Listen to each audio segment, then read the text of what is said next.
Bem-vindo, artistas! Hoje nós vamos falar sobre tipos de dados.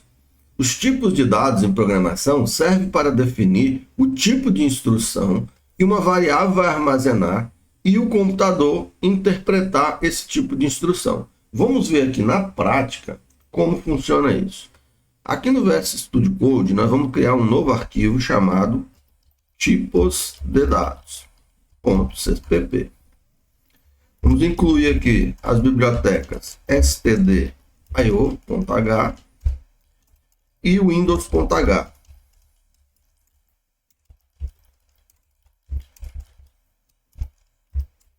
Vamos criar o nosso programa principal, Optmine. Vamos retornar 0. E vamos colocar a instrução set console output cp, passando aqui dentro, como parâmetro, cp utf8. Para que disso? Para que no terminal aqui ele consiga imprimir os caracteres da tabela utf8. Então, letras acentuadas, tudo mais vai conseguir ser apresentado aqui no nosso terminal. E vamos para o nosso primeiro tipo de dado. O primeiro tipo de dado que nós vamos ver é o char. Char, letra, recebe A, por exemplo. O que eu fiz aqui? Eu criei uma variável, que eu chamei ela de letra, e ela é do tipo char, e dentro dela eu já coloquei a letra A. Poderia aqui embaixo também fazer o seguinte: letra recebe B. Ou seja, eu criei uma variável e coloquei a letra A dentro dela. Só que depois eu substituí a letra A e lá dentro coloquei a letra B. Poderia colocar A e B dentro dessa variável? Não. Por quê? Essa variável ela só armazena um único caractere. Então, essa variável ela tem 1 byte e ela somente consegue armazenar uma única informação. Se eu mandar printar ela aqui, ó, como eu imprimo uma variável do tipo char, eu venho aqui e coloco %c de caractere, vírgula, o nome da variável que eu quero imprimir.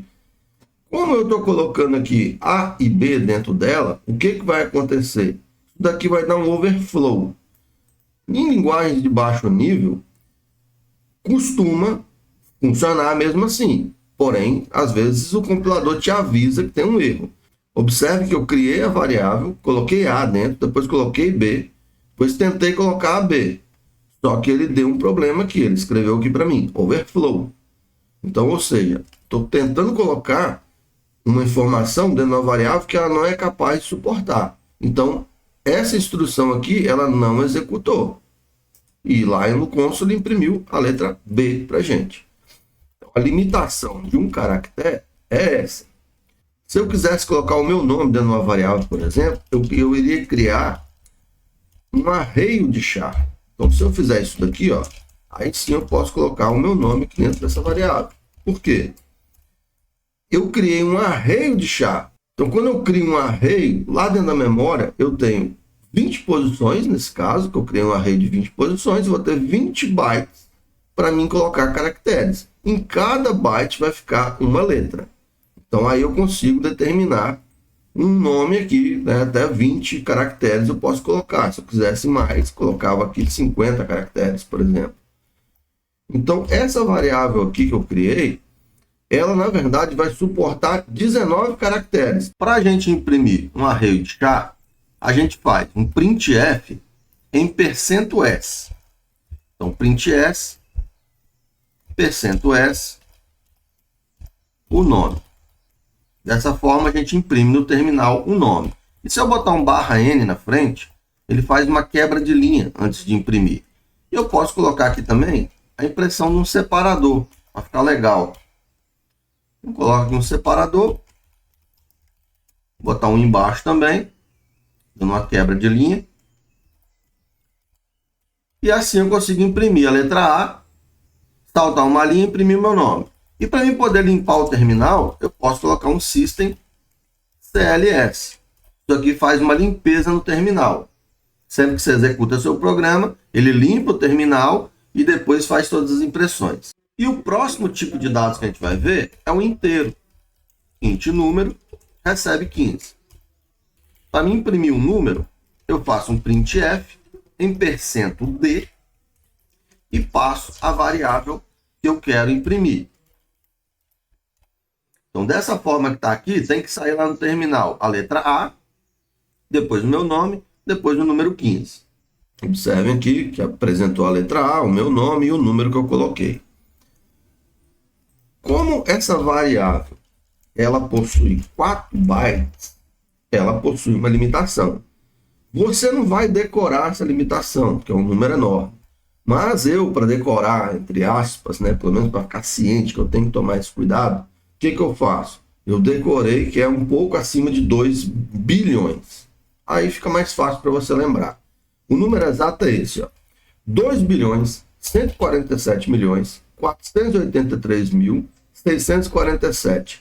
Por que tem essa limitação?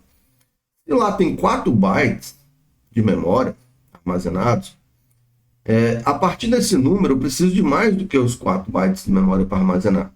Porque dos 4 bytes, o primeiro bit desses 4 bytes serve para identificar se o número é positivo ou negativo. Então eu consigo colocar números negativos e positivos até essa quantidade aí. Porque o inteiro, né, a variável do tipo int, ela armazena tanto números positivos quanto números negativos. Então, se eu imprimir esse número aqui, ó, vai dar certo. Ele vai funcionar. Beleza? Imprimiu ele negativo. Vou tirar o negativo, vou deixar ele positivo e vou aumentar um aqui, ó. Vou botar 48. Vocês vão observar que ele vai negativar esse valor. Olha lá. Ele até imprimiu o valor que eu coloquei, mas colocou negativo. Se eu subir um a mais aqui, aí já vai endoidar tudo, ó. Por quê?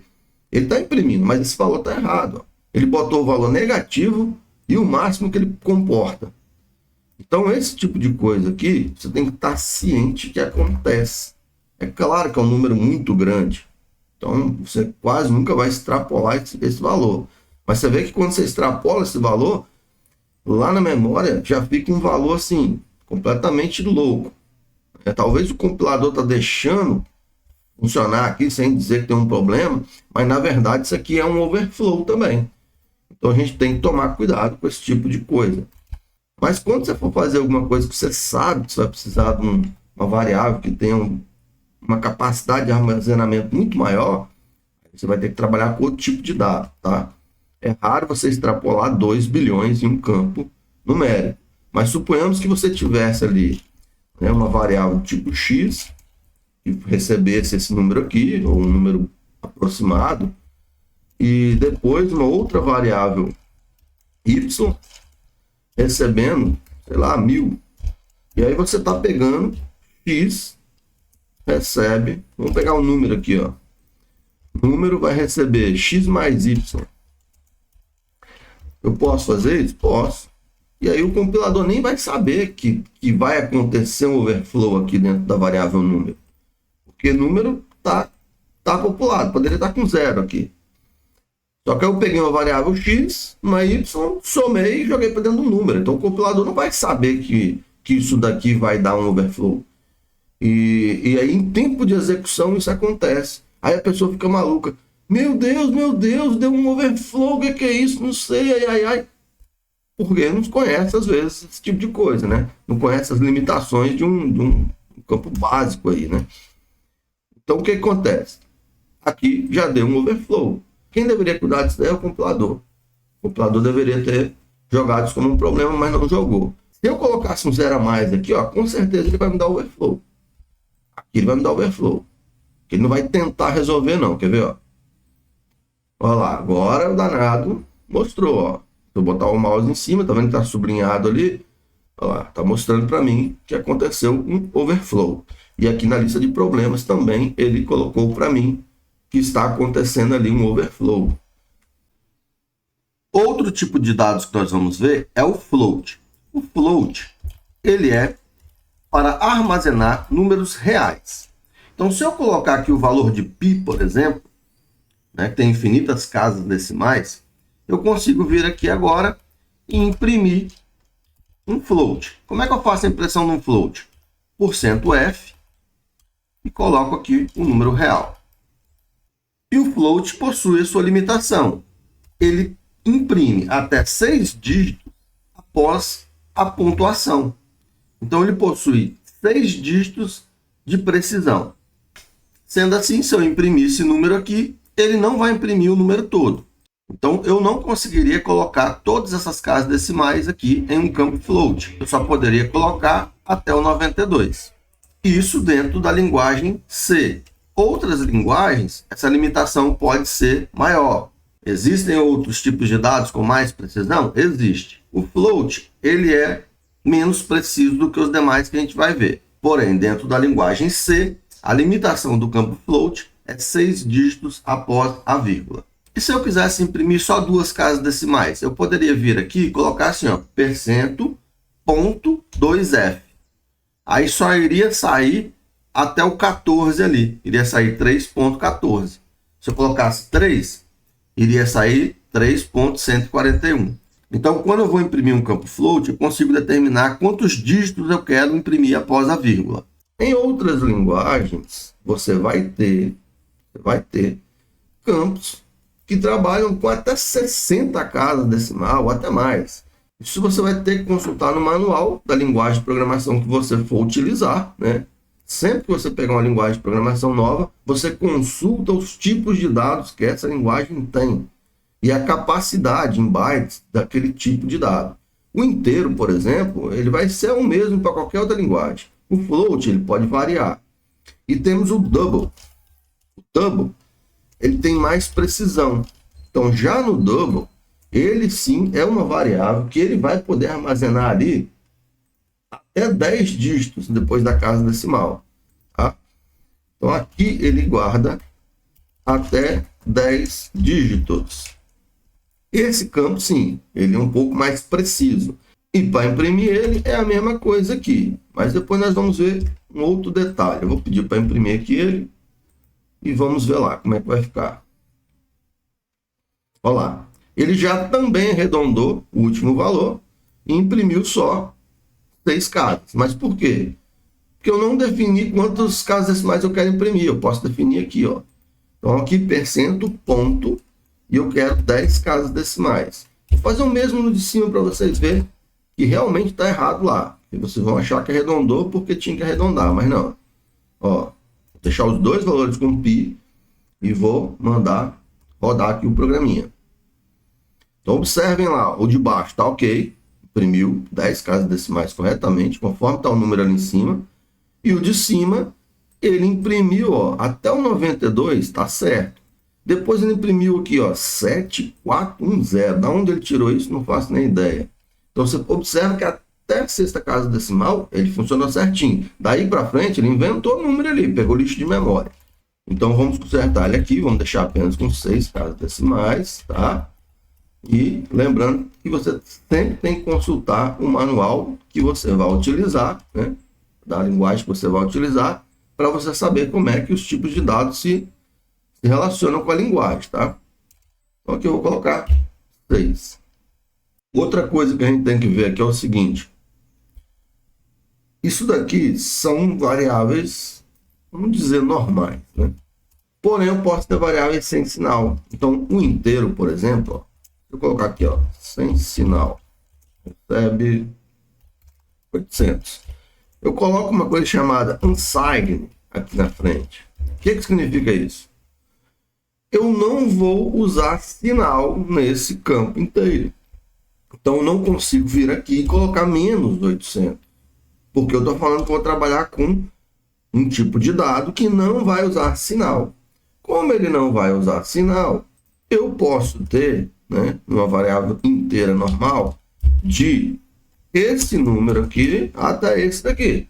Então, como eu não vou usar sinal, na verdade, eu vou pegar esse número aí, multiplicar por 2, é a capacidade que esse campo sem sinal suporta, tá bom?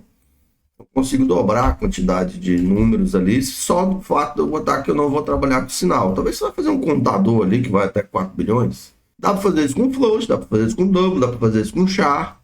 Agora, por que o char tem sinal? Sinceramente, eu não sei por que não. Temos também Outras formas de descrever uma variável. Por exemplo, uma constante, eu coloco um const, aí isso daqui, ó, é uma constante, recebe, por exemplo, um valor 5. Aliás, é uma constante de um tipo de variável, né? Então, criei uma constante de um campo inteiro, chamei de constante e coloquei o valor 5 lá dentro. Eu conseguiria vir aqui agora e fazer assim, ó, constante recebe 6? Não. Olha lá, já reclamou. Por quê? Quando eu crio uma constante, eu estou falando assim para o computador, esse valor é imutável. Ele não pode sofrer alterações. Mutável. Então, o valor dessa constante não pode ser alterado no decorrer do programa. Que toda vez que você vê uma variável que tem const na frente, você sabe que aquele valor não pode mudar. É igual o π. O π não é um valor constante.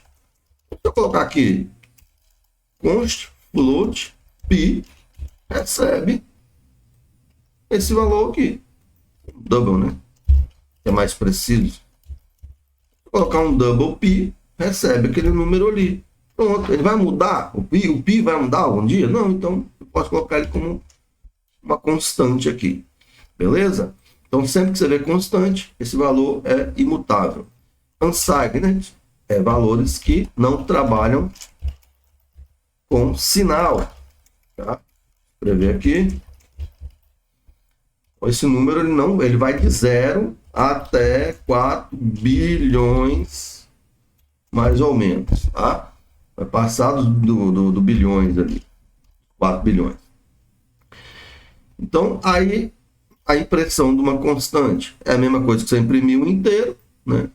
O valor do π aqui é a impressão do double, então não tem mudança aqui em como usar. A única regra aqui de uma constante é que você não pode injetar um valor nela ali. Beleza? Então, pessoal, por enquanto a gente vai ver só esses tipos aqui. Mas tem outras coisas que a gente vai ver também.